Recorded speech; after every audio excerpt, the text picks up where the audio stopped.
And it looked like Caitlin Clark is in some serious hot water with WNBA players over this alleged not voting for this strike. Guys, for this one here. She's done. Honestly, this woman, she just alienated a huge portion of her fan base. You should see, I tweeted about this, and my Twitter feed is littered with people saying, I'm done with her. Breaking news has just shaken the entire basketball world. Team USA's cuts are official, and Caitlin Clark's situation is even worse than anyone expected. Fans didn't just react, they walked out, they boycotted, and nearly 50,000 voices came together with one clear message. This doesn't feel like basketball anymore. The same player who filled arenas and drove record ratings is now at the center of the biggest outrage of the year. Before this goes any further, like the video and comment, stand with CC, because this story explains why fans have finally had enough. And it didn't start at Team USA camp. It began quietly, months earlier. It encompasses an entire season of them.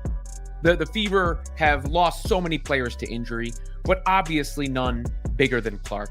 And there was such a wait for this second season after her magnificent rookie season. And then, you know, the anticipation of her possibly coming back, only for that not to happen, takes a lot of air out of the room. Obviously takes point fingers at Caitlin Clark, saying that she is the one that is possibly holding out, but it is looking spooky. Now, there's articles being reported on about Caitlin Clark possibly being the person that's been holding. Caitlin Clark entered the WNBA carrying impossible expectations. Every possession was watched, every mistake magnified, every reaction analyzed under a non-stop spotlight. She faced relentless physical defense, long stretches without explanation, and moments where the freedom given to others simply wasn't extended to her. Yet she never stopped showing up. Fans started sensing it early. The rotations didn't add up. The benchings felt forced. And the respect she'd earned seemed to arrive far too late. The first real fracture came when the season reached its most intense stretch. Suddenly, Caitlin was listed as injured, and the confusion began. Moments later, she was moving freely, shooting confidently, competing without hesitation. Social media caught it instantly. Clips spread everywhere. The questions grew louder. Why her? Why now? And just like that, the conversation shifted, and belief in Team USA sparked back to life.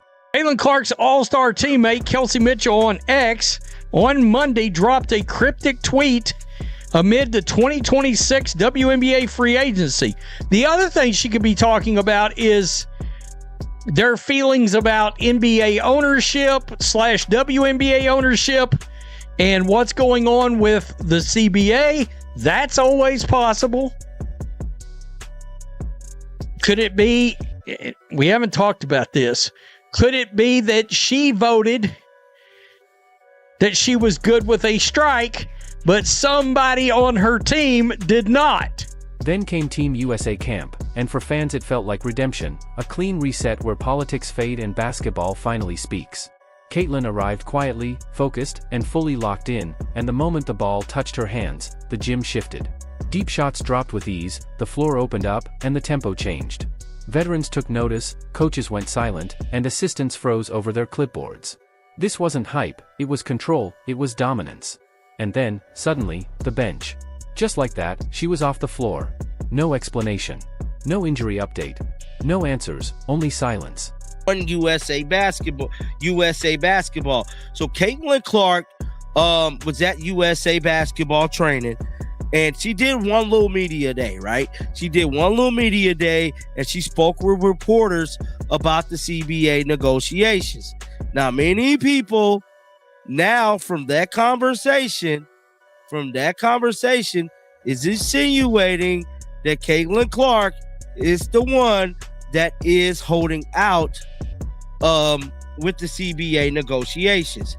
Now, just like I stated, we can't definitively say Caitlin Clark is the one that is holding out. Now, this is what Caitlin Clark said. Let's blow it up right here. Very high level, and I think the most important thing for myself, thinking about these CBA negotiations, like, this is the biggest moment of the WNBA. Once again, fans watching leaked footage felt it instantly, that same uncomfortable, gut-level unease. Then the cuts were announced. Names were released, rotations hinted at, and Caitlin's role remained unclear, still minimized, still pushed aside. That's when everything snapped. This wasn't just trending outrage or angry comments. It turned into action. Nearly 50,000 fans walked away. Tickets were refunded. Social media exploded. Hashtags surged into the millions: boycott, respect her, let her play. This wasn't hate. It was heartbreak hardening into anger. Then a single tweet from Kelsey Mitchell shifted the entire tone. Short, cryptic, but loud. No names, no accusations, yet Fever fans knew exactly what it meant. Free agency. Support. The fire reignited. Inside Team USA offices, the phones didn't stop ringing. Sponsors demanded answers. Executives wanted explanations. Coaches rushed into closed-door meetings. League officials followed. This was no longer about one player, it was about credibility. At the same time, another narrative was unfolding. Angel Reese drama surged into the spotlight, creating a sharp contrast and stacking even more pressure onto the league. She made it very, very clear that she does not want to be there, point blank, period. Let's get into this article here and see what Angel Reese had to say. Here it says, Angel Reese makes 2026 Chicago Sky announcement at USA Basketball Camp. Here it says, as it stands now, Angel Reese will be back in blue for the Chicago Sky next season. While speaking to reporters after the first day of USA Basketball training camp Friday, Reese emphatically stated, I'm under contract for next year. I guess I plan on returning to the Sky.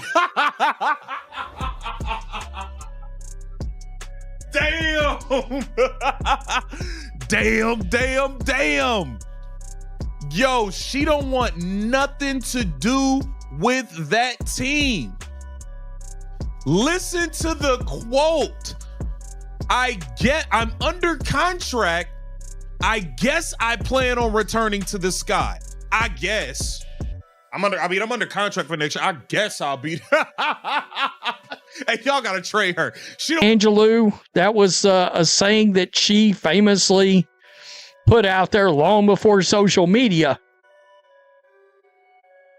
We cannot lose sight of the fact that there are members of Kelsey Mitchell's family that doesn't care for Caitlin Clark very much. It is what it is. The stuff went on social media. It caused a lot of issues at the time because they felt Kelsey should be getting as much or more love than Caitlin Clark. This is interesting. Here we go. A little reaction from people because a lot of people have got their theories. My boy Sneaky Pete, little advice. Don't ever bite the hand that feeds you. Let's just come out and say it.